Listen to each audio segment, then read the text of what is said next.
আমার আসলে চোখ দিয়ে পানি বেরিয়ে গেছে সেই কথাগুলো মনে পড়াতে। বিদেশ আসার জন্য আমি দালালের পিছনে এত কষ্ট করছি, ঢাকা থাকা অবস্থায়ও আমার ওই সময় আমার বাড়িতে মিরপুর থেকে আমার বাড়িতে আসতে মাত্র 40 থেকে 50 টাকা প্রয়োজন হবে, তারপর আমি আমার এলাকায় আসিনি। আমার এলাকার আসসালামু আলাইকুম সবাইকে। আশা করি পৃথিবীর যে যেখানে আছেন বাংলা ভাষায় যারা কথা বলেন সুস্থ আছেন, ভালো আছেন। সেই প্রত্যাশা নিয়ে আজ আমি আপনাদের মাঝে আমার জীবনের কিছু গল্প নিয়ে এসেছি। যে সকল ভাইরা সৌদি আরব যাবেন বা পৃথিবীর যে কোনো প্রান্তে যাবেন তারা অবশ্যই আমার এই ভিডিওটি দেখবেন বা শুনবেন। আমি এক সময় দেশের বাইরে যাওয়ার জন্য কি কষ্ট করেছিলাম, দালালের চক্করে পড়ে জীবনের কতটা সময় নষ্ট করেছি, কতটা কষ্ট করেছি, সেই কথাগুলোই আজ আমি আপনাদের সাথে শেয়ার করব। আশা করি আমার ভিডিওটি সম্পূর্ণ দেখবেন। আমার জীবনের যে কথাগুলো আজ আমি আপনাদের সাথে শেয়ার করব বা বলবো, প্রত্যেকটা কথাই সত্য বা প্রত্যেকটা সময় আমার ওই সময় কত কষ্টে কাটছে সেই কষ্টের কথাগুলোই আজ আমি আপনাদের মাঝে বলবো। আশা করি আমার এই চ্যানেলটি অবশ্যই সাবস্ক্রাইব করবেন আর পাশের বেল আইকনটি অবশ্যই বাজিয়ে দিবেন। যে সকল ভাইরা আমার চ্যানেলে সাবস্ক্রাইব করে রেখেছেন তাদের অসংখ্য ধন্যবাদ। আর যে সকল ভাইরা আমার চ্যানেলে আজ প্রথম অবশ্যই সাবস্ক্রাইব করে একটি লাইক একটি কমেন্টস করে যাবেন। আশা করি সেই প্রত্যাশা নিয়ে আজ আমি আপনাদের মাঝে আমার জীবনের কিছু গল্প প্রথম থেকে শুরু করতেছি। চলেন প্রথম থেকে বলা যাক। আমার শৈশবের কিছু কথা। আমি শৈশব থেকে চিন্তা করছিলাম আমি দেশের বাইরে যাব। আমি অত পড়াশোনা করি নাই, কিন্তু আমার পড়াশোনার প্রতি অত মনোযোগ ছিল না ওই সময়। আমার ছোটোবেলা থেকে স্বপ্ন ছিল যে আমি দেশের বাইরে যাব, একটা কিছু করব। আমার বাবা একজন বিডিআর চাকরিজীবী ছিলেন। আমার ভিতরে একটি ধারণা ছিল যদি আমি পড়াশোনা করি বা পড়াশোনা করি তাহলে আমার হয়তোবা বিডিআরের চাকরি করতে হবে। আমার বাবার চাকরি আমি প্রথম থেকেই আমার বাবার কাছ থেকে আমি দেখছি। আমার বাবার সাথেই ছিলাম, ফ্যামিলিগতভাবে আমরা সবাই আমার বাবার সাথেই থাকতাম। আমার বাবাকে আমি দেখছি অনেক কষ্ট করতে। এক সময় বিডিআরের চাকরি যখন করে আমার ভিতরে একটা ধারণা ছিল আমি যদি বিডিআরের চাকরি আমারও করতে হবে। আমার দাদা বিডিআর ছিলেন এক সময়, আমার দাদা আমার বাবাকে চাকরি দিয়েছেন, বা আমারও সেই সুবাদে আমারও হয়তো বা পড়াশোনা করলে আমারও বিডিআর চাকরি করতে হবে। আমার বিডিআর চাকরিটা ওরকম পছন্দ ছিল না। এই জন্য আমার ভাবনা ছিল যে আমি যদি পড়াশোনা অতটা না করি তাহলে হয়তো বা আমি চাকরিও পাবো না, আমি দেশের বাইরে যাব। আমার ছোটোবেলা থেকে স্বপ্ন ছিল আমি দেশের বাইরে যাব। ওই চিন্তা করে হয়তো বা আমি পড়াশোনা ওইভাবে করতে পারিনি। আর বিভিন্ন বন্ধু বান্ধবের পাল্লায় পড়ে পড়াশোনাটা আমার অতটা হয়ে ওঠে নাই। আমি এক সময় পড়াশোনা বাদ দেওয়ার পরে সৌদি আরব আসার আমার ওরকম বয়স হয় নাই ওই সময়। সেটা মোটামুটি 17-18 বছর আগের কথা বলতেছি এগুলো। সেই সময় তার আগে আমি বিদেশ আসার জন্য আমাকে ওইভাবে বাড়ির থেকে রাজিও ছিল না, বা ওরা শুধু বাড়ির থেকে বলতো যে আমি অনেক ছোট, এখন আমার বাইরে যাওয়ার সময় হয় নাই। তারপরে আমি নিজে নিজেই একটি চাকরি নিলাম সাভার রাজ্জাক প্লাজাতে। আমি রাজ্জাক প্লাজাতে চাকরি করছি বেশ 3-4 বছরের মতো। সেলসম্যানের চাকরি করতাম এক সময়। সেই সুবাদে আমি সাভারে অনেক 4-5 বছরের মতো ছিলাম। সাভার থেকে আসার পরে আমার এলাকারই এক দালালের মাধ্যমে পরিচয় হয় দেশের বাইরে যাওয়ার জন্য। সেই সময় আমি সাউথ আফ্রিকা যাওয়ার জন্য আমি তাকে মানে তার সাথে আমার কথা হয়েছিল। সেই সুবাদে আমি তাকে টাকা দিছিলাম প্রথমে 2.5 লাখ টাকার মতো। ওই আমলের কথা, এটি 18 বছর আগের গল্প এটা। সেই সময় আমি 18 বছর আগে 2.5 লাখ টাকার অনেক মান ছিল সেই সময়। আমার বাবার আমার সাথে করে ওই দালালের নাম ছিল বাবুলাল, মেম্বার, একটি গ্রামের মেম্বারও ছিলেন উনি। ওনাকে 2.5 লাখ টাকা দেওয়ার পরে সে আমাকে অনেক দিন ঘোরাফেরা করার পর সে আমাকে কিছুতেই সাউথ আফ্রিকা পাঠাতে পারতেছিল না। পরে আমাকে আবার বলে, সে আবার নতুন করে প্রস্তাব দেয় যে তুমি যদি আর 1 লাখ টাকা দাও তাহলে হয়তোবা তোমাকে আমি সাউথ আফ্রিকা আর যা টাকা লাগে এখন আপাতত 1 লাখ দাও, আর ফ্লাইটের সময় তোমার সর্বমোট সব টাকা দিয়ে তোমার যেতে হবে। আমার মা আর আমি তখন আমার মার যত অলংকার ছিল সব বিক্রি করে তাকে আমরা আবার পরবর্তীতে 50,000 টাকা দিই। সেই টাকাটা দেওয়ার সময় তাকে আমি আমার একটি কোরআন শিপ ছিল, আমি এখনও হয়তো আমার বাড়িতে আছে, আমি সেই কোরআন শিপটা নিয়ে গেছিলাম। তাকে বিশ্বাস করার মতো সময় ছিল না, উপযুক্ত সময় ছিল না ওই সময় ওনাকে। তারপরও আল্লাহর উপর ভরসা করে সে আমাকে বলছে, তুমি আমাকে একটাবার বিশ্বাস করে দেখো, আমি তোমাকে অবশ্যই সাউথ আফ্রিকা পাঠিয়ে দেব। পরে আমি কোরআন শিপটি নিয়ে তার বাড়িতে যাই। যাওয়ার পরে সে আমার কোরআন শিপটি ধরে শপথ করে সে আমার কাছ থেকে টাকাগুলো নেয়। তারপরে টাকা নেওয়ার পরে সে আমাকে তারপরও পাঠাতে পারে না বা পাঠায় না, তার মনের কি ইচ্ছা সেটা তো আমি জানতাম না। পরে আমাকে সে অনেক দিন ঘোরাফেরার পরে আমাকে হঠাৎ করে একদিন ঢাকা নিয়ে আসে। যদিও আমার ঢাকা আত্মীয় স্বজন অনেক ছিল, ব্যবসা বাণিজ্য করে। ঢাকা আসার পরে সে আমাকে কয়েকদিন মিরপুরে মাজারের আশেপাশে আমাকে একটা হোটেলে রাখার পর ওইখান থেকে আমাকে সে ফ্লাইট করে ইন্ডিয়াতে যাওয়ার পরে সেখানে আমি অনেক কষ্ট করছি এক সময়। ইন্ডিয়াতে বেশ কিছুদিন থাকার পরে ওইখান থেকে আমাকে আর পাঠাতে পারে না। পরে আমি রিটার্ন গাড়িতে করে আমি ইন্ডিয়া থেকে আবার সেই ঢাকায় আসি। আসার পরে যদিও আমার বাড়ির পাশেই ঢাকা, আমি বাড়িতে আসিনি, সবাই জানতো আমি সৌদি আরব আমি বাইরে চলে গেছি, আফ্রিকা চলে গেছি। কিন্তু আমি তো আসলে বাইরে যাইনি, সেই লজ্জায় আমি দেশেও আসিনি, আমার গ্রামের বাড়িতে আমি আসতাম না।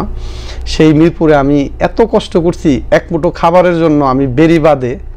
আমি মিরপুর বেরিবাদে যে রোড, বেরিবাদের যে উপরে যে রোডটি, সেই রোডের আশেপাশে যে ভ্রাম্যমান যে হোটেলগুলোতে আমি কাজ করছি, আমি একবেলা খাবারের জন্য আমি বড় বড় পাতিলগুলো, আমার এখনও কষ্ট হয় সেই কথাগুলো মনে পড়লে, যে আমি এক মুঠো খাবারের জন্য আমি কত কষ্ট করছি। এক সময় আমি এক মুঠো খাবারের জন্য ওই পাতিলগুলো আমি ধুইতাম, আবার কন্টিনিউ কাজ করতাম না। আবার দালালে বলতো, যদি আমি যখন তোমাকে ফোন দেব বা ফোন দেবো তুমি তখনই চলে আসবে অফিসে।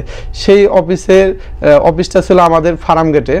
সেই ফার্ম গেটে যাওয়ার জন্য আর দালাল ওই মিরপুরেই তার আত্মীয়র এক বাসায় থাকতো সে। আমি ওই বেরিবাদে ওই বড় বড় পাতিলগুলো ধুইতাম এক মুঠো খাবারের আশায়। অনেক সময় আমি মিরপুরে যে মাজারে যে সিন্নি হয়, সেই সিন্নিগুলো আমি সিন্নির আশায় থাকতাম, একগুলো খাবারের আশায়। সেই কষ্টগুলো করে আমার আসলে চোখ দিয়ে পানি বেরিয়ে গেছে সেই কথাগুলো মনে পড়াতে। বিদেশ আসার জন্য আমি দালালের পিছনে এত কষ্ট করছি, ঢাকা থাকা অবস্থায়ও। আমার ওই সময় আমার বাড়িতে মিরপুর থেকে আমার বাড়িতে আসতে মাত্র 40 থেকে 50 টাকা প্রয়োজন হবে। তারপর আমি আমার এলাকায় আসিনি। আমার এলাকার অনেক লোক আমি সব মাঝে মাঝে দেখতাম যে মিরপুরে মাজারে তারা আসছে, মিরপুর মাজারের জিয়ারত করার জন্য বা যে কোনো কাজে আসছে, কিন্তু আমি কখনোই তাদের সাথে দেখা করতাম না লজ্জায়, যে আমি সবাই জানতো আমি দেশের বাইরে চলে গেছি। এক সময় আমি কাজের জন্য আমি মিরপুর মাজারে ইট টানছি, আমার এখনো মনে পড়ে সেই ইটের কথাগুলো।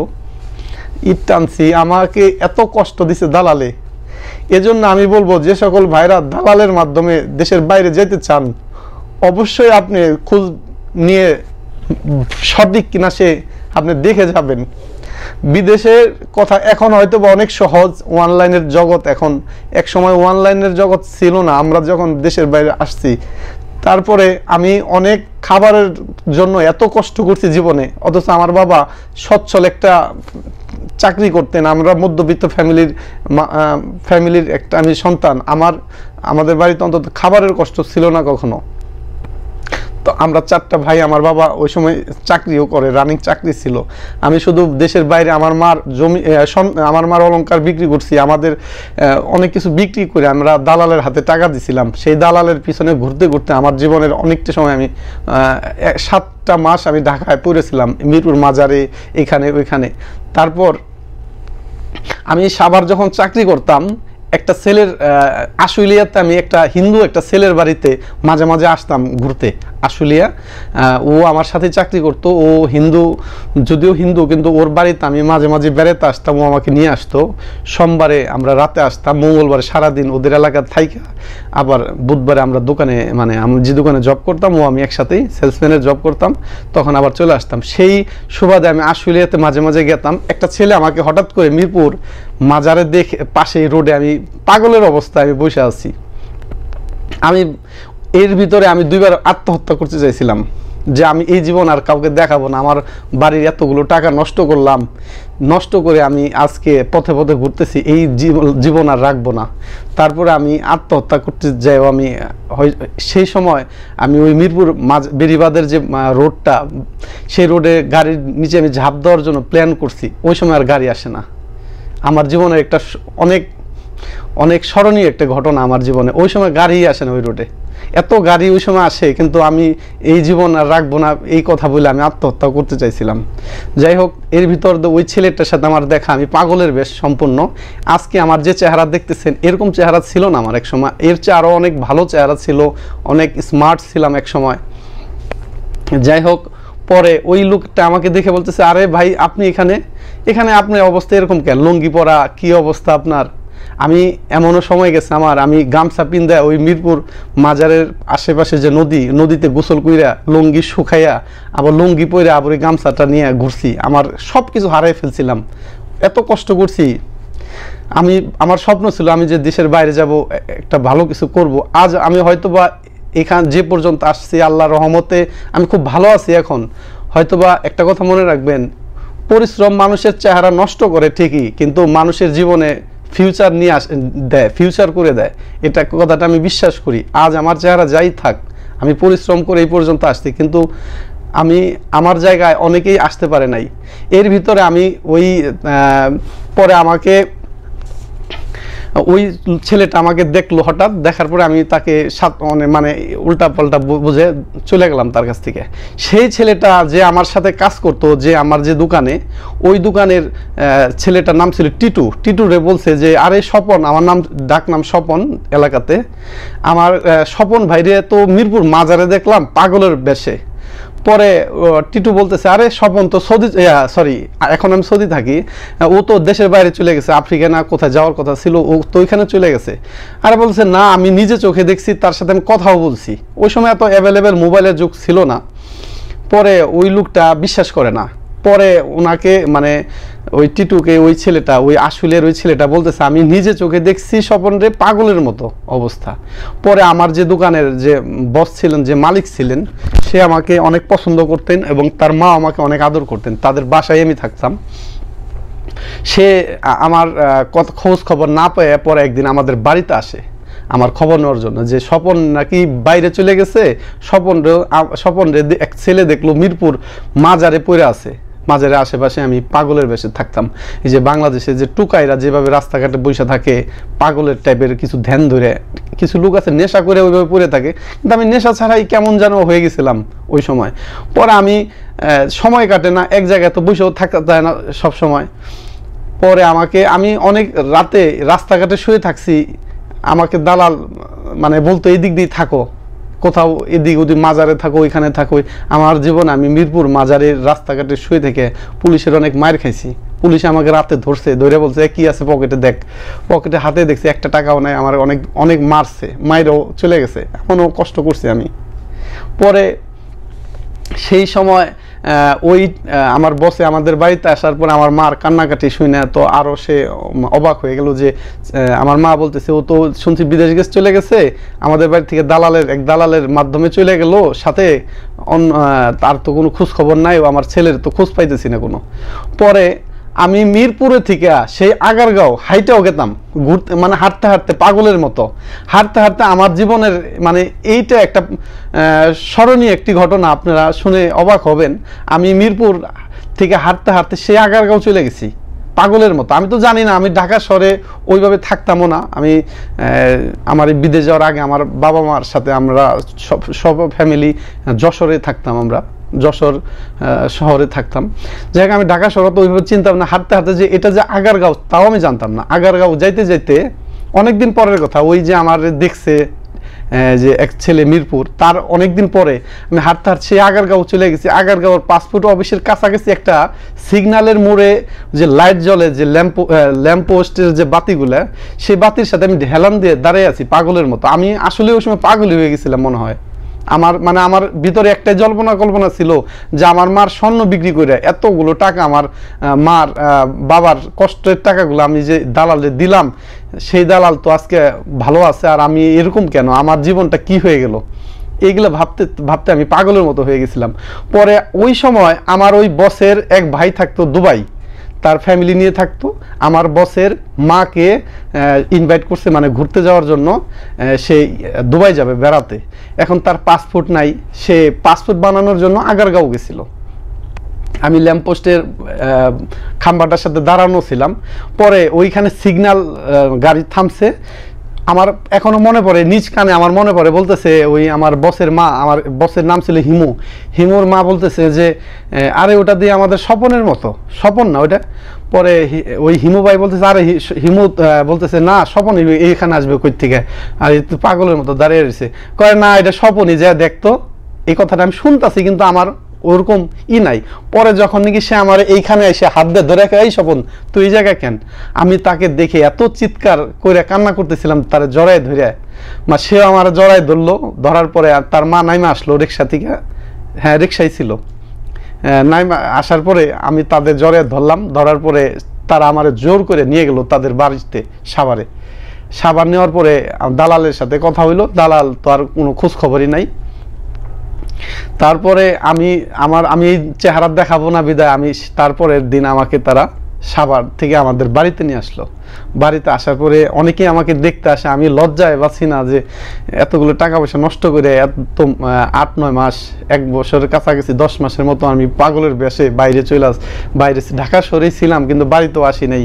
পরে অনেকেই দেখতে আসলো। পরে আমরা দালাল তার কিছুদিন পরে বাড়িতে আসলো, দালাল ফ্যামিলি নিয়ে গা ঢাকাতে ছিল। পরে আমার মতো অনেকের টাকা সে মারছিল। পরে দালাল যে ধরলাম, দালাল আমার কোরআন শীত ধরে কিন্তু লাস্টে টাকা নিছিল। সেই পরে হঠাৎ করে আমার এই ভিতর দিয়ে আমার কাছ থেকে একটা দলিলে সাইন করে নিছিল, ব্ল্যাঙ্ক একটা দলিলে, সাদা দলিলে। সাইনটা যে কখন কিভাবে করছে সেটা আমার নিজেরও জানা নাই, আমি সজ্ঞান আমার মনে হয় আমি করি নাই, এখন আমার মনে পড়ে। তারপরে সেই লোকটা সাইন করার পরে আমার বাবা দেশে আসে, মানে আমাদের বাড়িতে আসে ছুটিতে। আসার পরে কাউন্সিলে বিচার হয়, কাউন্সিলে তাকে ডাকা। সে আবার একজন মেম্বারও ছিল ওই সময়। সে আমাকে ফট করে ওই কাগজটা বের করে বলে যে আরে আপনার ছেলেকে তো সব টাকা দিয়ে দিছি, এই যে তার প্রমাণ, এই যে আপনার ছেলে টাকা নিয়ে যে আমাকে লিখিত দিছে। আমি আসলে এগুলো কিছুই জানতাম না। এজন্য ভাই যারা এখন দেশের বাইরে যেতে চাইতেছেন, ইউরোপে বা যে কোনো জায়গায়, অবশ্যই দালাল থেকে অনেক সতর্ক থাকবেন, অনেক চিন্তা ভাবনা করে তাদের টাকা দিবেন। এত কষ্টের টাকা মানুষ যে কীভাবে মাইরা দেয় সেটা তো গেল। তারপরে আমার স্বপ্ন ছিল আমি দেশের বাইরে যাবই, কি করব, আমি তো তখন কোনো কাজ জানতাম না। আমি সেলসম্যানের কাজ জানতাম, এই শার্ট প্যান্ট এগুলো বিক্রি করতাম মার্কেটে। সেই কাজ তার সৌদি আরবে হয়তো বা দেশের বাইরে ওইরকম অ্যাভেলেবেল না, বা আমি জানাশোনা ওরকম নাই। পরে আমার মামা সৌদি থাকতো তার আগে থেকেই। আমার মামাকে আমি একটা চিঠি লিখি, ওই সময় ফোন নাই আমার কাছেও নাই, বা অনেকের কাছে আছে, হঠাৎ খুব রেয়ার ছিল ফোন বিষয়টা, মোবাইলের বিষয়টা, TNT লাইন ছিল। পরে আমি যে বাসায় থাকতাম, আমার বসের বাসায় আমি থাকতাম, সেই বাসায় আমি 3 দিন ভইরা আমি এত বড় একটা চিঠি লিখি, ঠিক এত বড় পেজে, যে বড় কাগজগুলো আছে না দোকানের, টালি খাতা না কি বলে ওগুলো, যাই হোক ওগুলোর ভিতরে এপি টুপিটা আমি একটা চিঠি লিখি আমার মামার কাছে। সেই কষ্টের কথাগুলো আজকে আপনাদের সাথে যেভাবে শেয়ার করতেছি, এরকম ওনার কাছে শেয়ার করি। সে আমাকে আশ্বাস দিছিল যে স্বপন তুই চিন্তা করিস না, সৌদি আরবে আসতে যত টাকাই লাগুক আমি তোরে আনবো, তুই টেনশন নিস না। সে আমাকে, মানে আমি তাকে চিঠি লেখার পরে আমার যে বাসায় থাকতাম ওই বাসার একটা TNT ফোন ছিল, ফোন নাম্বার তাকে আমি দিয়েছিলাম, আমার এখনও মনে আছে। রাত 11টার সময় সে আমাকে ফোন দেয়। আমি 10টায় দোকান থেকে আসছি, 11টার সময় ফোন দেওয়ার পর সে আমার সাথে আধা ঘন্টা কথা বলছিল। সে আমাকে ফোনে আশ্বস্ত করছিল আমার মামা যে তুই টেনশন করিস না, তোকে সৌদি আরব আনতে যত কষ্ট করা লাগে বা যত টাকাই লাগে আমি দেবো। তখন আমার বাবা আর আমাকে টাকা পয়সাও দিবে না, আর আমি তো তখন চাকরি করি আবার নতুন, কারণ আমার এই চেহারা দেশে দেখাইতে গেলে অনেকেই এসে অনেক রকমের কথা বলতো। পরে আমি এর পরে বেশ কিছুদিন 1-2 বছর মতো চাকরি করি, আর বিদেশের চিন্তা করি না। তবে আমার মনে মনে শখ ছিল আমি যেভাবে হোক দেশের বাইরে যে আমি নিজে কিছু করব, আমি অনেক টাকা পয়সা কামাবো, এরকম আমার একটা শখ ছিল এক সময়। পরে সেই চাকরিও করি মনে মনে, মানে ভাবতাম যে আমি দেশের বাইরে যাব, অনেকেই দেশের বাইরে যায়। আমার বাবার এতগুলো টাকা নষ্ট করার পরে আমার বাবা এক কথা বলে দিছিল, সাব কথা, যে তোমার বাইরে টাইরে যাওয়ার জন্য আমি আর টাকা পয়সা দিতে পারবো না, আমার পক্ষে সম্ভব না। আমার বাবা বলছে আমি আর তোমার 8 আনাও দিতে পারবো না। পরে আমি চাকরিও করি, আমার মামার সাথে মাঝে মাঝে চিঠি লিখি, খোঁজখবর নেই। খোঁজখবর নিতে নিতে তার 7 মাস পরে আমার মামা দেশে চলে আসে ছুটিতে। আমি ভাবলাম যে আমার বিদেশ যাওয়া শেষ, আর মনে হয় বিদেশ যেতে পারবো না। মামা এই দেশে চলে আসতে আমি কি করবো, মামা শুনি যে মামা ছুটিতে আসছে। যাই হোক, মামার সাথে মামা শুনলাম যে 3 মাসের ছুটিতে আসছে, এই জন্য আমি নিজের চাকরি বাদ দিয়ে আমি মামার সাথেই লেগে থাকতাম সবসময়, মামার ইমপ্রেস করার জন্য। মামা যেখানে যাইতো, যেটা করতো, তার সাথে থাকতাম, যে আমাকে জানি সে বিদেশ নেয়। কারণ আমার তো টাকা পয়সা নাই, আমার বাবা আর আমাকে টাকা পয়সা দিবে না। পরে মামার সাথে ঘুরতে ঘুরতে মামার আমি মাঝে মাঝে বলি, মামা আমার কিন্তু বিদেশ নিতে হবে। আবার এবং ওই সময় আমার নানি বাঁচা ছিলেন। আমার নানি আমাকে অনেক আদর করতেন। আমার নানিও মাঝে মাঝে বলতো, তুই যদি স্বপনে বিদেশ না নেস, এটা ফোনে বলতো আগে, আমরা ছুটিতে আসার আগের কথা, এটা ফোনে মাঝে মাঝে বলতো যে তুই যদি স্বপনে বিদেশ না নেস তাহলে কিন্তু তোর সাথে কথা নাই, এইভাবেও বলতো আমার মামা রে, আমার নানি বলতো। পরে মামার দেশে আসলো, বিয়ে শাদী করলো, মামার একটা ঘর দিল। আমি আবার ইলেকট্রিশিয়ানের কাজ জানি, মামার ঘরের যত ইলেকট্রিশিয়ানের কাজ ছিল সব আমি করে দিলাম। আমি একটা টাকাও নিইনি তার কাছ থেকে, কারণ আমার ইচ্ছে একটাই যে আমাকে সে যেন বিদেশ নেয়। বিদেশ গিয়ে তো হয়তো ওই সময় অনেক টাকা লাগবে, 3-4 লাখ টাকা দরকার, আমার তার নাই। আমার মামা যদি আমাকে নেয়, আমি সেখানে যে কামে দিয়ে দেবো, এরকম আমার একটা প্ল্যান ছিল। পরে আমি এরকম করতে করতে মামা 3-4 মাস পরে চলে গেল।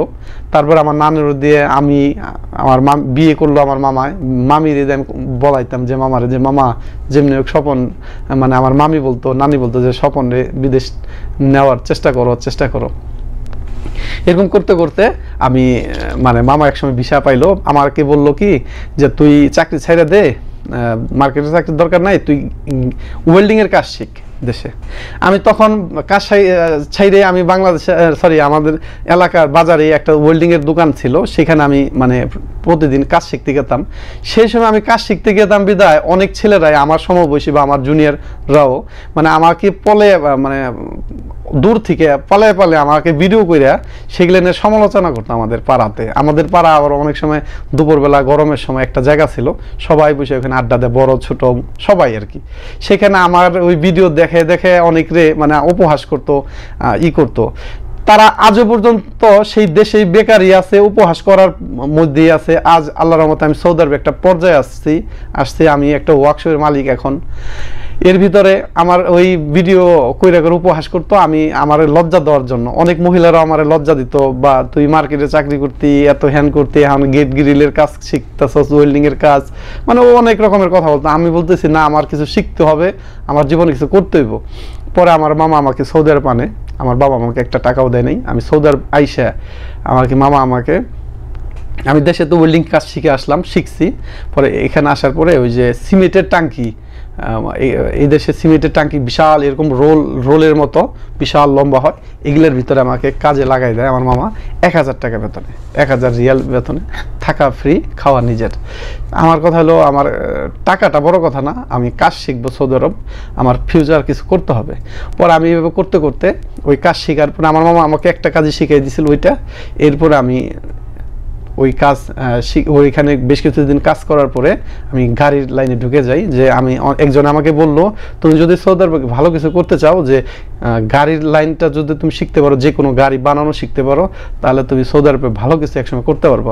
তার কথা মতো আমি ওইখান থেকে 1000 টাকা বেতনের চাকরি বেশ কিছুদিন করার পরে আমি 1200 রিয়াল স্যালারিতে 2000, সেটা হবে আপনার 7-এর কথা, এটা 2007-এ আমি 1200 রিয়াল স্যালারিতে আমি কাজে লাগি, 8-এ লাগি। 7-এ তো আমি সৌদি আরব আসছি, 8-এ আমি 1200 রিয়াল বেতনে আমি এই গাড়ির লাইনের কাজ শিখি। সৌদি আরবে গাল্লাপ, ছাতা, টাঙ্কি, হোবার, সৌদি আরবে যত ধরনের গাড়ির বডি তৈরি হয় বা যত ধরনের মানে লোহাদের যা তৈরি হয়, আমি আল্লাহর রহমতে এখন সব আমি বানাতে পারি। তারপরে আমি বেশ কিছুদিন চাকরি করার পরে আমি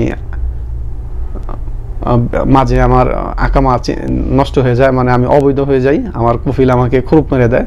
পরে আমার প্ল্যান ছিল আমি কিছু করব, মানে ওই সময় আমি এই গাড়ির কাজ সাইডটা দিয়ে আমি ইলেকট্রিশিয়ানের কাজ তো দেশেও জানতাম, আমি এখানে গাড়ির ইলেকট্রিশিয়ানের কাজ করছি এক সময়। আমি এমন কোনো দিন নাই 500 রিয়াল করে দিন না কামাইছি, এমন কোনো দিন নাই। তারপরে আমি যখন 500 রিয়াল করে দিন কামাই, তারপরও আমার মানে এত কাজ আমার হাতে, মানে আমি করে সারতে পারি না। আমার এক ফ্রেন্ড ছিল, ও আমার সাথে ওয়েল্ডিংয়ের কাজই করতো এক সময়। ওরে আমি বললাম, তোর ওয়েল্ডিংয়ের কাজের দরকার নাই, তুই আমার সাথে চলে আয়। ও কয়, তুমি আমার কীভাবে রাখবো? আমি বলছি, তুই আমার সাথে পার্টনারই করবি, তুই আমার বন্ধু মানুষ। ও বলতেছে, না, আমার পার্টনারের দরকার নাই, তুমি আমার 2500 রিয়াল স্যালারি দিবা প্রতিদিন 1 প্যাকেট গোল্ড সিগারেট দিবা। আমি বলছি ঠিক আছে, সমস্যা নাই। আমরা একসাথে থাকতাম, খাইতাম, ওর খাবার বিল আমি দিতাম, 1 প্যাকেট প্রতিদিন 1 প্যাকেট গোল্ডের সিগারেট দিতাম ওরে, আমি ওরা 2500 রিয়াল স্যালারি দিতাম। আমরা দুজনে মানে একটা মোটরসাইকেল কিনে নিয়েছিলাম। আমি অবৈধ তখন, আবার ও বৈধ ছিল। ওর মাধ্যমে আমি সব জায়গায় চলাফেরা করতাম। ওর আকামা মানে এই দেশের আইডি কার্ড দিয়ে আমি মোবাইল সিম উঠাইতে হয়, মানে যা করা দরকার তাই সব করতাম। মানে ওরটাই আকামাই আমার আকামা। হসপিটালের প্রয়োজন হলে ওর আকামা দিয়ে আমি হসপিটালে অ্যাডমিট হইতাম কোনো সমস্যার কারণে। সব করতে করতে আমি এরকম অনেক দিন কাজ করলাম। আল্লাহর রহমতে বেশ টাকা কামাইছি আমি। এর ভিতরে কামাইলাম আমার মামার সব টাকা। আমি হাতে যাই টাকা পাইতাম সব আমার মামাকে দিয়ে দিতাম। মামা আমাকে নিয়ে আসছে সৌদি আরব। মামাকে কোনোদিন প্রশ্ন করি নাই যে মামা আমার টাকা আমি আপনার কয় টাকা দিতেছি বা কি আসে বিষয়, আমি এই প্রশ্নটাও তাকে করি নাই। কারণ ওই সময় সৌদি আরবে আমাকে যখন সে নিয়ে আসে 4.5 লাখ টাকা প্রয়োজন হয়েছিল। ওই সময় ভিসা বন্ধ হয়ে গেছিলো। আমার ভিসা বেরোনোর পরে, বন্ধ হয়ে যাওয়ার পরে খুব সমস্যা হয়ে গেছিলো আমার ভিসা নিয়ে। যেভাবে হোক আল্লাহর রহমতে আমি সৌদি আরবে আসি। ওই সময় আসতে পারছিলাম। আমার মামা অনেক টেনশনে ছিল। আসার পরে আমি মামাকে কোনোদিন প্রশ্ন করি নাই। টাকা যা কামাইতাম সব মামার হাতে দিতাম। মামা আমাকে একদিন নিজেই বলে যে তোর টাকা দেওয়া শেষ হয়ে গেছে, মানে আগে তুই আমার কাছে, তোর কাছে আমি যে টাকা পাই সেটা শেষ। তারপর আমি 7.5 বছর সৌদি আরব ছিলাম, একটা না, এর ভিতরে আমি অবৈধ ছিলাম। আমার মামার কাছে আমি সব টাকা দিতাম। মামার কাছে আমার সব টাকা জমা থাকতো। পরে মামার যখন দেশে ছুটিতে গেল, মামা এক জায়গায় জমি কিনে, মামার সাথে আমিও জমি কিনলাম। আল্লাহর রহমতে আমি বেশ সৌদি আরবে বেশ কিছু করছি। নিজে সাবার একটু কিনছি জমি, আমার এলাকাতে কিনছি। আমার ফ্যামিলিকে যথেষ্ট পরিমাণ যতটুকু পারছি আল্লাহর রহমতে আমি ভালো রাখার চেষ্টা করছি। আমি বাড়িতে বিল্ডিং করছি। এটাই আমি আপনাদের সাথে শেয়ার করতেছি। এই কারণে আজ ভাবলাম আমার এই জীবনের কিছু কষ্টের কথা আপনাদের সাথে শেয়ার করতেছি। দালালের মাধ্যমে যে সকল ভাইরা মানে প্রতারণা শিকার হইছেন, হয়তোবা আমার মতো কেউ না কেউ এরকম পর্যায়ে আসছেন। আমি এক মুঠো খাবারের আশায় আমি মিরপুর মাজারে লাইন ধরছি, ওই সিন্নির আশায়, বা হোটেলে বড় বড় কড়াই ধুয়ে আমাকে একবেলা সে খাইতে দিছে। এরকম আমার জীবনে কিছু সময় গেছে। আজ আমি হয়তোবা সৌদি আরবে, আমি বলবো না, আল্লাহর রহমতে যাই আছি আলহামদুলিল্লাহ, আমি প্রতিষ্ঠিত আছি যেটুকুই আছে আলহামদুলিল্লাহ। আমার পর্যায়ে অনেকেই নাই। আমি যে পর্যায়ে আজ আছি, এখানে আমি একটা ছোটোখাটো ওয়ার্কশপ করছি সৌদির সাথে পার্টনারে। এদেশে তো নিজেরা কিছু করা যায় না, সৌদি কারো না কারো মাধ্যমে বা সৌদিদের নামেই করতে হয়। আমি আল্লাহর রহমতে একটা ওয়ার্কশপের মালিক, আমি না, মালিক তো আল্লাহ সব কিছুর। আমি উসিলা মাত্র, আমি দেখশন করি। আমি একটা ফোরক্লিপ কিনছি এখানে 40-45 হাজার রিয়াল দিয়ে ফোরক্লিপ কিনছি। একটা মেশিন কিনছি 20,000 রিয়াল দিয়ে। একটা ওয়ার্কশপ চালাচ্ছি। 6-7 জন লোক ছিল আগে, এখন আমরা 3 জনে কাজ করি। যে সকল ভাইরা মানে কাজ শিখে সৌদি আরবে আসবেন না, বা পৃথিবীর যে কোনো প্রান্তে যাবেন, অবশ্যই আপনারা কাজ শিখে যাবেন। যদি কাজ শিখে না যান, অনেক কষ্ট করতে হবে। অনেক কষ্টের পরে হয়তো আপনি সাকসেস হবেন। তবে আপনি একটা কথা মনে রাখবেন, আপনি যদি আপনার লক্ষ্য যদি অটুট থাকে, আপনার ভিতরে যদি একটা কথা সবসময় বিশ্বাস করেন যে আমি এটা পারবই, আমি একদিন করবই, একদিন পাবই, ইনশাআল্লাহ আল্লাহ তাআলা আপনাকে অবশ্যই সেটা পাইয়ে দিবে। হয়তোবা এর জন্য আপনাকে ধৈর্য ধরতে হবে। আরবিতে কোরআনে একটা আয়াতের আছে, আমি একটু জানি এই কথাটা, ইন্নাল্লাহা মাস সাবিরিন। যে লোক ধৈর্য ধরতে জানে আল্লাহ তাআলা তার সাথেই বিরাজ করে। তবে নিরাশ হওয়া যাবে না, আশা থাকতে হবে, আশাবাদী আপনি থাকবেন, আল্লাহ তাআলা আপনাকে ভালো কিছু দিবেই। আজ আমি একসময় আমি রেডিমেড জগতে সেলসম্যান ছিলাম। আজ আমি হয়তোবা লোহা লক্কর নিয়ে কাজ করি, কিন্তু আল্লাহ আমাকে ভালো রাখছে। আমার চেহারা যাই হোক না কেন, মানুষের বয়সের সাথে টেনশনের কারণে আমার জীবনে অনেক কষ্ট করছি। আমি সৌদি আরবে যখন আমি অবৈধ ছিলাম, আমার মামার রুম থাকা পরেও আমি অনেক সময় রাস্তায় ঘুমাইছি, কারো কাছে যাতে আমার কথা না শুনতে হয়। আমি সৌদি আরবে আপনি 10 টাকা হইলে বা 9 টাকা ছিল আগে, 9 টাকা হইলে 10 টাকা এক বোতল পানি সহ 10 টাকা হইলে আপনি পেট ভরে ভাত খেতে পারবেন, মাংস দিয়ে ভাত খেতে পারতেন বা পারবেন। কিন্তু সৌদি আরবে অনেক সময় দেখা যাচ্ছে কি থাকা নিয়ে অনেক সমস্যা হয়। কারো ফ্রেন্ড সার্কেলের কাছে আপনি যাবেন, আপনি থাকতেছেন, হঠাৎ করে যদি সে অবৈধ লোকের অনেক সময় চাপ আসে, অবৈধ লোকের হয়তো অনেক সময় চেক চলে, সেই চেকের কারণে অনেকে ফ্রেন্ড সার্কেলটা থাকতে দিতে চায় না রাতে। আমি অনেক সময় আমি অবৈধ থাকছি যখন, কষ্ট করছি, কিন্তু আমার মামার রুমেও যাইনি। আমার মামা হয়তো আমাকে থাকতে দিবে, কিন্তু আমার মামার ফ্রেন্ড সার্কেল বা আমার মামার কলিগরা বলবে যে এখানে ও বাইকনা কেন আসছে এত, বা কি আসে বিষয়। আমি মামার রুমে অনেক সময় গেছি যে একবেলা রাতে খাইছিও, খাওয়ার পরে থাকি নাই, চলে আসছি যে যদি মামাকে কথা শোনায় কেউ বা বাইকনে, আমি সবাই আমাকে বাইকনে বাইকনে বলতো, তখন বলতো যে বাইকনা যদি এখানে কেন থাকে এরকম, বা সৌদির কাছে গেলে এক ওয়ার্কশপের লোক বা এক কোম্পানির লোক আরেক কোম্পানিতে, বা এক সৌদির লোক আরেক সৌদির কাছে গিয়ে থাকাটা দেশে একটা অপরাধজনক বিষয়। এই জন্য এই কাজটা আমি করিনি, কখনো থাকি নাই মামার রুমে কখনো। তাই আমি আপনাদের সাথে আজ আমি শেয়ার করলাম। এছাড়া আমার জীবনে অনেক দুঃখের কথা আছে আরও, এটা তো বিদেশ আসা নিয়ে, মানে আমার সেই অতীতগুলো মনে পড়লে অনেক কষ্ট হয় যে একটা মানুষের জীবনে কত ধরনের কষ্টের পরে একটা মানুষ শেষ পর্যায়ে এসে দাঁড়ায়। সৌদি আরবে কষ্ট করছি, 2015-তে দেশে গেছি, যাওয়ার পরে বিয়ে শাদী করছিলাম, যে সেই বিষয়গুলো আলাদা। আমি আজ সৌদি আরব সম্পর্কে, আমি সৌদি আরব আছি আল্লাহর রহমতে, ভালোই আছি। হয়তোবা দেশের 8-10 জন মানুষের মতো না থাকলেও এখানে খেয়ে দেয়ে ভালো আছি, বা ফ্যামিলিকে ভালো রাখার চেষ্টা করছি। ফ্যামিলিকে ভালো রাখার মালিক তো আল্লাহ তাআলা, আমি তো শুধু চেষ্টা করার মানুষ, আমি চেষ্টা করছি। এজন্যই আমি আপনাদের বলবো, যে সকল ভাইরা বিদেশ যাওয়ার জন্য চিন্তা করতেছেন, বিশেষ করে ইউরোপে, এখন তো সৌদি আরবে আসাটা কোনো ঘটনাই না, সব কিছুই অ্যাভেলেবেল বা সব কিছুই সিস্টেম, একটা ভিসা মানে ডুপ্লিকেট করা সম্ভব না অনলাইনে সব কিছু। কিন্তু আমাদের সময় আমরা যখন সৌদি আরব আসছি, তার আগে দেশের অন্য দেশে যাওয়ার চেষ্টা করছিলাম, অনেক কষ্ট করছি, অনেক জীবনের অনেক সময় নষ্ট করছি, এত কষ্ট করছি। আমি আসলে আপনাদের সাথে কি মানে কথাগুলো বললাম ঠিকই, মানে আমার ভিতরে সেই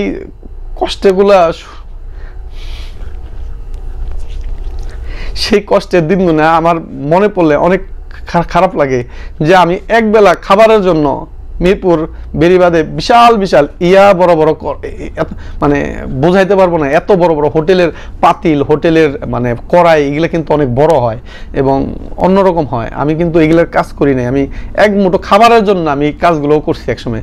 তারপর আমি চাইছিলাম ওই দালাল আমাকে নিয়ে যাক, বাইরে নিয়ে যাক, যত কষ্ট হোক আমি করব, কিন্তু আমার দালাল, সেই দালাল আমাকে নেয় নাই, বরং আমার টাকাগুলো মাইরা দিছিল। সেই টাকা হয়তোবা এর চেয়ে বেশি টাকাও কামাইছি, কিন্তু আমার দালাল যে টাকা মারছে, এমনও গেছে আমি ওই টাকা আমি 1 মাসে কামাইছি বা 2 মাসে কামাইছি, এমনও দিন আমার গেছে আল্লাহর রহমতে। আল্লাহ দিছে, হয়তোবা আল্লাহ এটা আমাকে পরীক্ষা করছিল যে আমি যে টাকাগুলো নষ্ট করছি, সেই পরে আমি সৌদি আরবে এসে আমি 2 মাসে ওই টাকা কামাইছি।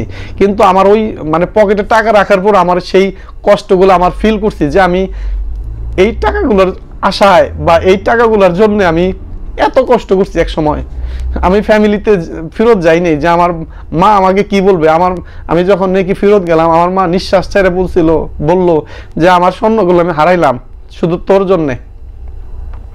হয়তোবা তার চেয়ে বেশি স্বর্ণ আমার মাকে আমি কিনে দিছি, আমি মানে মেহনত করে কিনে দিছি, কিন্তু আমার যে ওই সময় যে কষ্টগুলো গেছে, আমি সেই কষ্টগুলো আজ মানে আপনাদের সাথে কথায় কথায় আমার বলতে গিয়ে আমার মানে ভিতর থেকে শুধু কান্নায় আসতেছে।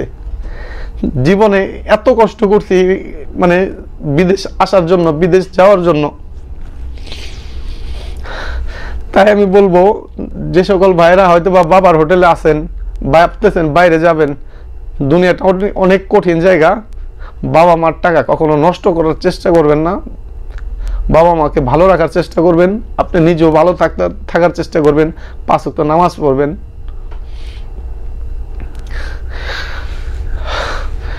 আর যে সকল ভাইরা সৌদি আরবে আসতে চান, বা অনেকে শুনতেছি যে এখন রোমানিয়া যাওয়ার জন্য ঝোঁক করছে, অনেকে রোমানিয়া যায়, আবার অনেকে সময় দেখি ইউটিউবে দেখি যে রোমানিয়াতে যারা গেছে তারা নাকি ভালো নাই।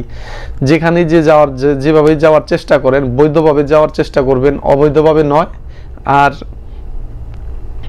কাজ শিখে না গেলে যেখানে যান পৃথিবীর ভালো থাকতে পারবেন না, অনেক কষ্ট করতে হবে। অনেক কষ্টের পরে হয়তোবা একটা পর্যায়ে দাঁড়াবেন, তখন সেই অতীত মনে পড়লে আমার মতো চোখের পানি বেরোবে শুধু। সেই সময় আমি আপনাদের সাথে কোনো অভিনয় করতেছি না, আমার জীবনের আমি তো এখন আপনাদের সাথে শেয়ার করতেছি বা বলতেছি আমার সেই সময়গুলো কেমন গেছে আপনি নিজে একটু ভেবে দেখেন যে একটা মানুষ খাবারের জন্য রাস্তাঘাটে হাঁটছে, রাস্তায় বসে থাকছে, মিরপুর মাজারে যে সিন্নি দিত যে নদীর পার দিয়ে, ওই সিন্নির আশায় বসে থাকছি, ওই সিন্নির আশায় বসে থাকছি, কাজ খুঁজছি। আমি তো এরকম কাজ জানতাম না দেশে, কি করব আমি? তার না পাইলে আমি মিরপুর মাজারে 2 দিন না 3 দিন আমি ইট টানছি, কুলিগিরি করছি, 70 টাকা হাজিরা দিছে আমারে। 3 দিন পরে আমাকে আর নেয় নাই তারা, যে আমার তখন স্বাস্থ্য ছিল আর অনেক কম, বা কাজ সম্পর্কে কোনো ধারণা নাই, মানে করতে পারি না, বুঝি না, ওরকম চেহারাও মানে অন্য টাইপের ছিল, বাচ্চা টাইপের ছিল। এখন দাড়ি পেয়ে গেছে ভাই, বুঝেন? সেই কষ্টগুলো মনে পড়লে অনেক কষ্ট লাগে, অনেক খারাপ লাগে ভিতর থেকে। তাই আমি বলবো যে সকল ভাইয়েরা বিদেশ যেতে চান, বা আপনি যদি পারেন দেশে কিছু করেন, সেটা তো সবচেয়ে বেশি ভালো হয়। যদি নাই পারেন দেশে কিছু করতে, অবশ্যই 6 মাস 1 বছর যাই লাগুক একটা কাজ শিখবেন। কাজ শিখে যদি দেশের বাইরে যান, বাইরে গেলে এত কাজটা এত হার্ড মনে হবে না। আমি সৌদি আরবে এসে কি কষ্ট করছি ভাই, ওয়েল্ডিং শিখতে যায়, মানে দেশে তো ওরকম ওয়েল্ডিং শিখি নাই, টুকিটাকি ওয়েল্ডিং। এখানে ওয়েল্ডিং মানে টানা ওয়েল্ডিং করতে হয়, এক চান্সে রড গড়াইতে হয়। তখন আমি ওয়েল্ডার ছিলাম, আমার এই হাতের এইখান দিয়ে ঘা হয়ে গেছিল, মানে এইভাবে ওয়েল্ডিং করতাম তো উপর দিক থেকে হাতের উপরে আগুন পইরা এখানে ঘা হয়ে গেছিল। এগুলো কখনো বাড়িতে বলতাম না, আর বলতামও না। বাড়ির থেকে অনেক কষ্ট করে আসছি, বাড়িতে যখন টাকা পয়সা মায়ের খাইলাম, ওইভাবে বাড়িতে মূল্যায়ন দিত না, মূল্যায়ন করতো না, এর জন্য বাড়িতে বলতাম না, এগুলো না বলতাম। তারপরে যখন নাকি চোখে শর্ট লাগতো, বিশ্বাস করবেন ভাই অন্ধের মতো লাগতো, রাত্রে হাঁটতাম একা একা, কি ছটফট করতাম। আমার মামার রুমে আমি প্রথম যেদিন নাকি শর্ট খাই, মামার রুমে ছিলাম, আমার মামা আমারে কি করছিল, চা পাতার যে টি ব্যাগগুলো আছে না, সেই টি ব্যাগগুলো আমার চোখে ফ্রিজে রাইখে আমার চোখের উপরে রাইখে দিছিল, বা ভিজা কাপড় দিছিল। অনেক অনেক স্মৃতিময় সময় আছে সৌদি আরবে। সৌদি আরবে আইসে কাজ শিখলাম, সৌদি আরবের গাড়ি, যে কোনো গাড়ি আল্লাহর রহমতে এখন বানাতে পারি। আজ এই পর্যায়ে আসছি। সৌদি আরবের বয়স এখন অনেক হয়ে গেছে, 2022 সাল চলে, আসছিলাম 7-এ, এখন 22 চলে। আসছিলাম ভাবনা নিয়ে 5 বছর বেশি থাকবো না, এই ভাবনা নিয়ে আসছিলাম। এখন 7 বছর একটা নিয়েছিলাম আমি সৌদি আরব, একটা না। অবৈধ ছিলাম তখন, আবার বৈধ হয়েছি। আল্লাহ বৈধ করতে কোনো টাকা পয়সা লাগেনি। অনেকের দেখছি যে দেশ থেকে টাকা আইনেও অনেকে বৈধ হয়েছে। আমরা যে সময় বৈধ হয়েছি 2014-তে আমরা বৈধ হয়েছি। আমি প্রথমবার আমি 2014 সালে বৈধ হই। বৈধ হওয়ার পরে অনেক দেখছি যে 13-14-তে একটা সুযোগ দিছিল সৌদি আরব গভর্নমেন্ট, যারা অবৈধ আছে তাদের বৈধ হওয়ার একটা সুযোগ দেয় আর কি, সাধারণ ক্ষমা দিছিল। সেই সময় আমরা বৈধ হয়েছিলাম। কিন্তু এর ভিতরে অনেকের দেখছি, আমার রিলেটিভের ভিতরেও অনেকের দেখছি যে করেছে। আমার মার ফুফতো ভাই, আপন মার ফুফতো ভাই, মানে সে, আমি জেদ্দা একসময় কাজ করছিলাম, কিছুদিন জব করছিলাম, জিপসানের জব। আমি সেই সময় অবৈধ ছিলাম বিদায় তার রুমে আমি 5 দিন থাকতে চেয়েছিলাম, যে আমি যে জায়গায় কাজ করছিলাম সে মানে ওই সাইডের বেতনটা নিয়ে আমি চলে আসবো আর কি, এরকম বিষয় ছিল। কিন্তু আমি অবৈধ বিদায় সেই মামা, আমার সেই সম্পর্কে মামা হয়, আমাকে সে রাখে নাই 5 দিন। পরে আমি সেই 5 দিন পার্কে ঘুমাইছি। আমার রিলেটিভ থাকার পরও আমি পার্কে ঘুমায় সেই টাকা, ওই সময় 2200 রিয়াল নিয়ে আমি সৌদি আরব মানে সরি রিয়াদে আসি। আইসা আজ এই পর্যন্ত। আজ অনেক কথাই বললাম আপনাদের সাথে, আমার জীবনের আরও অনেক কষ্টের কথা আছে। যদি আপনারা আমার এই ভিডিওটি দেখে থাকেন, অবশ্যই আমার লাইক এবং কমেন্টস করবেন। আমার যদি ভাই, আমি এখানে যে কথাগুলো বলছি একটা কথা মিথ্যা না, বরং আমি অনেক শর্ট করে আপনাদের বলার চেষ্টা করছি। জীবনে তো অনেক ধরনের কাহিনী থাকে একটা মানুষের, এছাড়া আমার জীবনে আরও অনেক দুঃখের কাহিনী আছে। যদি আপনার শোনার ইচ্ছা থাকে আমাকে কমেন্টস করতে পারেন। আর এছাড়া অবশ্যই কাজ সংক্রান্ত, যদি ওয়েল্ডিং সংক্রান্ত কোনো তথ্য পেতে চান, আপনি আমাকে নক করতে পারেন। আমার হোয়াটসঅ্যাপ নাম্বার ডেসক্রিপশনে দেওয়া থাকবে। চাইলে আমার চ্যানেলটি অবশ্যই সাবস্ক্রাইব করবেন, আর পাশের বেল আইকনটি অবশ্যই বাজিয়ে দিবেন। আজ অনেক কথাই বললাম, যদি এর ভিতরে ভুল হয়ে থাকে, আপনাদের কাছে ভুল মনে হয়, আমাকে ক্ষমা করে দিবেন। তবে ভাই, আমার এই চোখের পানিগুলা একটা বিন্দু ভাই মিথ্যা না ভাই।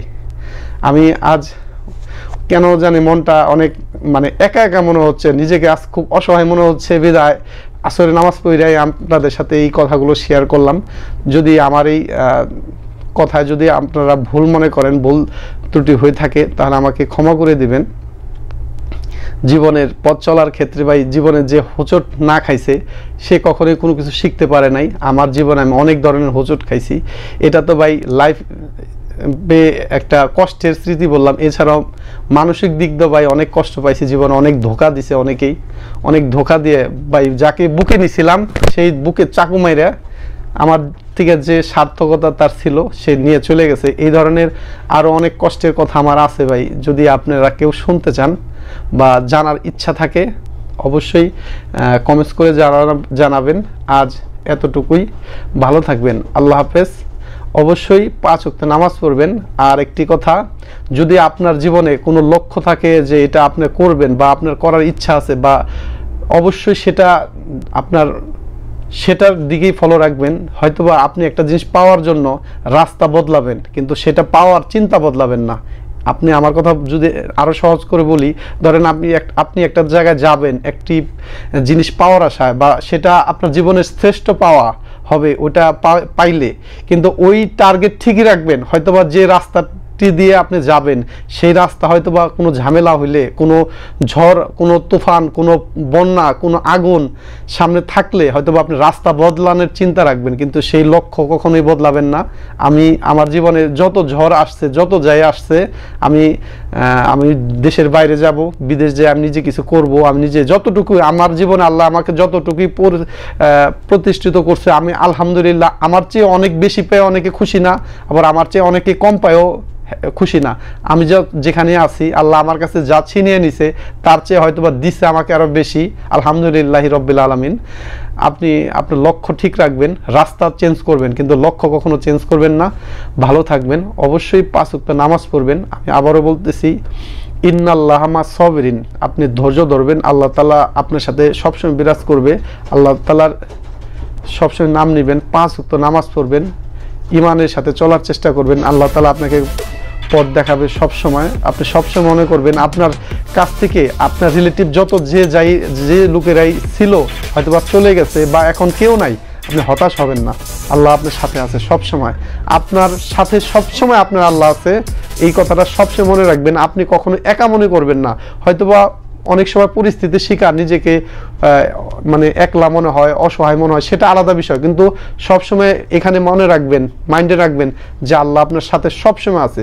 পৃথিবীর কেউ আপনার সাথে না থাকলেও আল্লাহ আপনার সাথে সবসময় আছে। যে মালিক আপনাকে এই দুনিয়াতে পাঠাইছে, আপনি তার একা দুনিয়াতে আসেন নাই, অবশ্যই কারো কোনো না কোনো মাধ্যমে আসছেন। যে আপনাকে পাঠাইছে এই দুনিয়ায় সে আপনার খোঁজ খবর ঠিকই রাখতেছে, কিন্তু হয়তোবা আপনার জীবনে কোনো ঝামেলা বা কোনো দুর্যোগ দিয়ে আল্লাহ তাআলা আপনাকে পরীক্ষা করে, কিন্তু আল্লাহর নাম কখনোই ভোলা যাবে না, ভুলবেন না। আজ এতটুকুই, ভালো থাকবেন। অবশ্যই আমার এই চ্যানেলটি সাবস্ক্রাইব করবেন। আল্লাহ হাফেজ। আসসালামু আলাইকুম রহমতুল্লাহি ওয়া বারাকাতুহু।